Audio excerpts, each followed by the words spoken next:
Morning friends, आज का second chapter का ये हमारा लास्ट क्वेश्चन है और इस यूनिट का भी यही लास्ट क्वेश्चन है। अगर आपको इससे पहले के दो फर्स्ट और सेकंड अध्याय के दोनों अध्यायों के क्वेश्चन देखना है तो मेरे एक चैनल है, मैंने एजुकेशनल क्लासेस पे जाके आप देख सकते हैं। और यह वही क्वेश्चन है जो एमपी बोर्ड में लगभग 99% क्वेश्चनों का यहाँ पे समावेश किया गया है जो परीक्षा में पूछे जाते हैं। आप देखते ज़रूर हैं परंतु लाइक कमेंट्स नहीं करते। अगर आप लाइक कमेंट्स नहीं करेंगे तो मुझे बनाने की प्रेरणा नहीं मिलेगी, इसलिए आप लाइक कमेंट्स करिए और बताइए कि इसमें और क्या सुधार कर सकते हैं और जो चीज़ समझ में ना आए वो आप बता सकते हैं तो मैं उस पर और अच्छा वीडियो बना के डाल सकूं। चलिए, आज का मेरा जो लास्ट का क्वेश्चन है वो है वान डे ग्राफ जनित्र का बनावट, कार्यविधि और उपयोग बताइए। चलिए स्टार्ट करते हैं। तो सबसे पहले डायग्राम बनाएंगे। डायग्राम मैंने बना लिया है क्योंकि लंबा पड़ जाता, और इसकी सारी थ्योरी सिर्फ हम डायग्राम बेस देखेंगे। डायग्राम अगर बन गया तो सारी थ्योरी मन से ही लिख देंगे, इसमें और कुछ करने की आवश्यकता नहीं। सबसे पहला जो क्वेश्चन आता है वो है कि वन डे ग्राफ जनित्र की रचना हमने कर दी है। First point complete. कार्यविधि हम करेंगे और बनावट करेंगे। चलिए देखते हैं। सबसे पहले उत्तर लिखेंगे। पहले वान डे ग्राफ होता क्या है इसके बारे में देखें।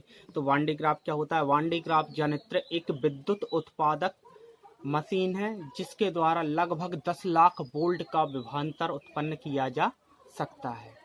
क्या कहा मैंने? वान डे ग्राफ जनित्र एक विद्युत उत्पादक मशीन है जिससे लगभग 10 लाख वोल्ट विभवांतर उत्पन्न किया जा सकता है। चलिए इसकी बनावट देखते हैं। तो चित्र में वान डे ग्राफ जनित्र का चित्र प्रदर्शित है। इसमें इसमें 5 मीटर व्यास का धातु का एक खोखला गोला एस होता है जो 15 मीटर ऊंचे, कितने 15 मीटर ऊंचे विद्युत रोधी स्तंभों पीपी पर टिका होता है। किस पर टिका होता है? पीपी पर टिका होता है। क्लियर इतना? पीपी पर टिका होता है। P1 और P2 दो घिरनियां होती हैं जिन पर रेशम या चमड़े का विद्युत रोधी बेल्ट लगा होता है। क्लियर इतना? C1 और C2 धातु की दो कंगियां होती हैं जिनमें C1 कंगी को उच्च तनाव की बैटरी के धनसिरे से तथा C2 को खोखले धातु के गोले S से जोड़ दिया जाता है। इस पूरे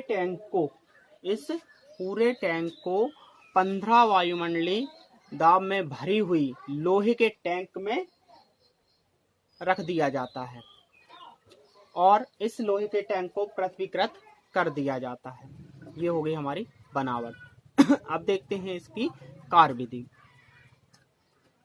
जब उच्च तनाव की बैटरी के धनसिरे से C1 जुड़ा होता है तो C1 बैटरी के उच्च तनाव के धनसिरे के कारण C1 पर या C1 की नुकीले भागों पर धनावेश उत्पन्न हो जाता है।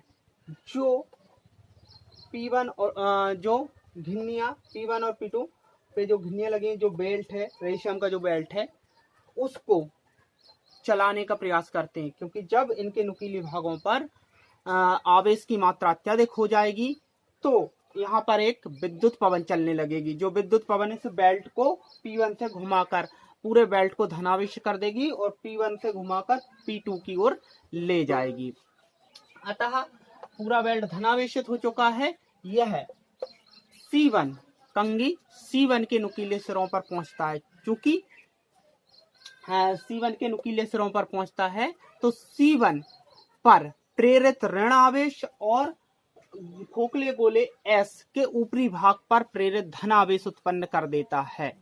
क्योंकि प्रेरित धन आवेश पूरा गोले के ऊपरी भाग पर है, अतः C2 के नुकीले भागों पर माइनस प्रेरित आवेश बचता है जो इस धनावेश को पूर्णतः नष्ट कर देता है और पुनः ऋण आवेश के कारण विद्युत पवन चलने लगती है और बेल्ट P2 घिरनी से घूमकर पुनः C1 कंघी की ओर आ जाता है और C1 कंघी पुनः इसे धन आवेशित कर देती है और यही क्रम लगातार चलता रहता है। और जब यह प्रक्रिया लगातार चलती रहती है तो 10 लाख या उससे अधिक विभवांतर, वोल्ट का विभवांतर उत्पन्न हो जाता है। यह इसकी कार्यविधि हो गई। कार्यविधि क्लियर हुई आपको? आप सिर्फ चित्र को देखकर जो जो चीज किया हुआ है वही आपको बताना है। डी एक आयन स्रोत होता है। क्लियर?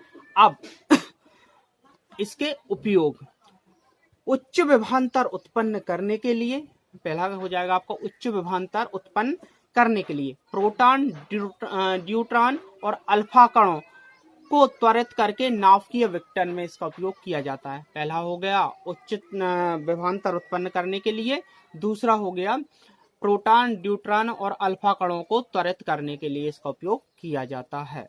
अगर आपको वीडियो अच्छा लगा हो तो लाइक करिए, शेयर करिए तथा मेरे चैनल MN एजुकेशनल क्लासेस को सब्सक्राइब करिए और बेल आइकन को दबाइए, जिससे मैं जो भी वीडियो डालूं वो उसका नोटिफिकेशन आपके पास में तुरंत पहुंच जाए।